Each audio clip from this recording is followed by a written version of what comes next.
নাকি সবার নজর প্রচারে, কারণ নজর কাড়া কেন্দ্র শিলিগুড়ি। শিলিগুড়ি যে 3 প্রার্থী অর্থাৎ শরদিন্দু চক্রবর্তী বাম মনোনীত প্রার্থী, বিজেপির শঙ্কর ঘোষ এবং তৃণমূল কংগ্রেসের শিলিগুড়ির মেয়র গৌতম দেব সকালে বেরিয়ে গেছে প্রত্যেকেই।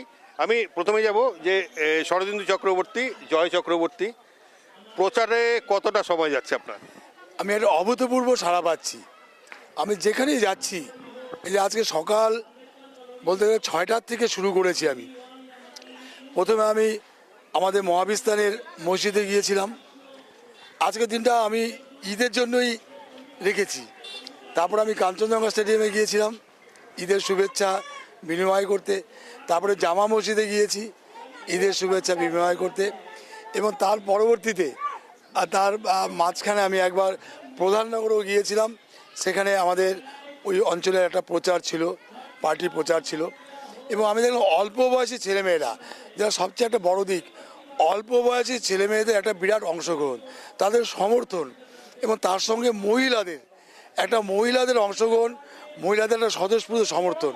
তারা বলছেন, দেখুন আপনি সিপিএম থেকে দাঁড়িয়েছেন ঠিক, কিন্তু আমরা অনেকে সিপিএম করি না, আমরা গতবারও হয়তো সিপিএমকে ভোট দিইনি, কিন্তু আমরা এবার বলছি আপনাকে আমরা ভোট দেব। শুধু সিপিএম নয়, আপনি কাজ করতে ভালোবাসেন। আমি আমার নিজের কথা বলতে চাই না। মানুষ বলছেন আপনি কাজ করতে ভালোবাসেন।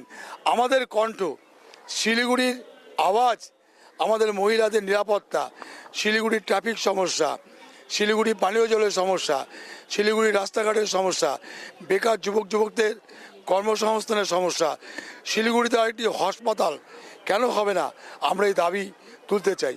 মহিলাদের একটা বিকল্প কর্মসংস্থান, মহিলাদের স্বনির্ভর গোষ্ঠীর মধ্যে দিয়ে স্বনিযুক্তি প্রকল্প, বেকার যুবতীদের একটা সুযোগ। আপনার প্রতিপক্ষে আছে আপনারই একদম সহোদর ভাই বিজেপি শঙ্কর ঘোষ এবং শিলিগুড়ির মেয়র গৌতম দেব। কাকে মূল প্রতিপক্ষ মনে করছেন? এবার আমি কাউকে প্রতিদ্বন্দ্বী মনে করছি না। এটা কোনো ব্যক্তিগত বিষয় নয়, ব্যক্তিগত লড়াই নয়, এটা নীতির লড়াই।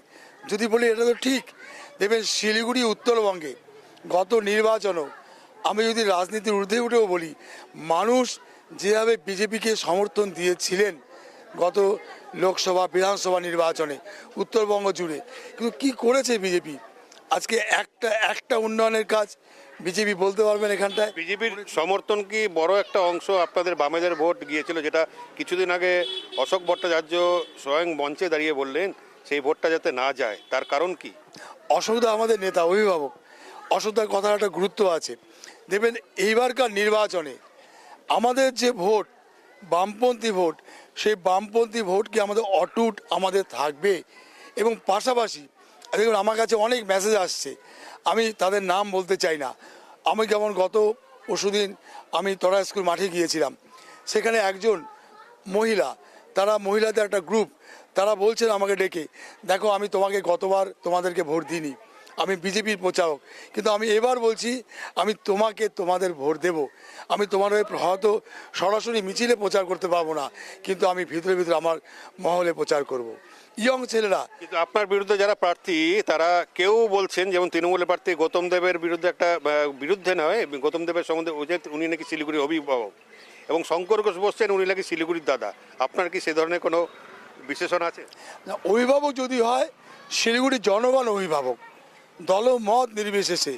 যে শিলিগুড়ি একটি মিনি ভারতবর্ষ। আজকে ঈদের দিনে বলি, এখানে মুসলমান, হিন্দু, খ্রিস্টান, বৌদ্ধ, বিভিন্ন সম্প্রদায় ধর্মের মানুষ, বিভিন্ন ভাষাভাষী, হিন্দিভাষী, বাংলা ভাষাভাষী, নেপালি ভাষাভাষী, বিভিন্ন উর্দু ভাষাভাষী, বিভিন্ন ভাষাভাষীর মানুষ বসবাস শিলিগুড়ি উত্তর ভারতের প্রবেশদ্বার। যখন অশোক ভট্টাচার্য মন্ত্রী ছিলেন, বামপন্থে পুরো বোর্ড ছিল, বামপন্থ সরকার ছিল, যে উন্নয়ন আজকে শিলিগুড়িতে হয়েছে, সেই উন্নয়ন কিন্তু সেই সময় হয়েছিল। আজকে বিজেপি, তৃণমূল কংগ্রেস তো বলেছিল আমাদের ডবল ইঞ্জিনের সরকার হলে উন্নয়ন বয়ে যাবে, কিন্তু আজকে ট্রাফিক সমস্যার সমাধান হয়েছে, পানীয় জলের সমাধান হয়েছে, শহর জুড়ে মহিলাদের নিরাপত্তা ঠিক নিশ্চিত করা গেছে। এবং মানুষের কাছে কি এটার প্রচারে গিয়ে এটাই কি মূল বার্তা?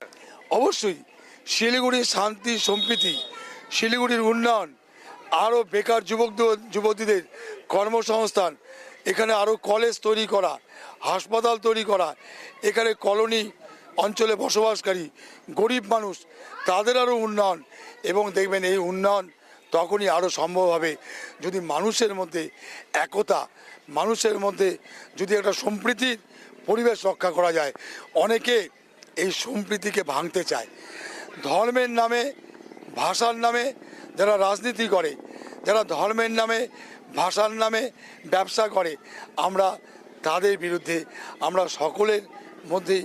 আমি যাচ্ছি মন্দিরে, আমি যাচ্ছি মসজিদে, আজকে গিয়েছি মসজিদে, আমি যাব গির্জায়, আমি যাব গুরুদ্বারায়, আমি সব জায়গায় যাব।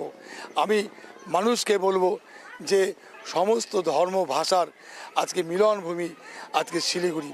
তাই আমার আবেদন, আপনি গতকাল আপনি হয়তো কোনো রাজনৈতিক দলের হয়ে প্রচারে বেরিয়েছিলেন, আপনি গতবার হয়তো সিপিএমের বিরুদ্ধে ভোট দিয়েছেন, আপনি তৃণমূল কংগ্রেস করতে পারেন, বিজেপি করতে পারেন, কংগ্রেস করতে পারেন, অন্য কোনো রাজনৈতিক দল করতে পারেন, আপনি সরাসরি রাজনীতি নাও করতে পারেন, কিন্তু এবারকার নির্বাচনে আপনি সেই রাজনৈতিক রংটাকে একটু দূরে সরিয়ে রেখে আসুন না, শিলিগুড়ির জন্য আপনি সমর্থন করুন।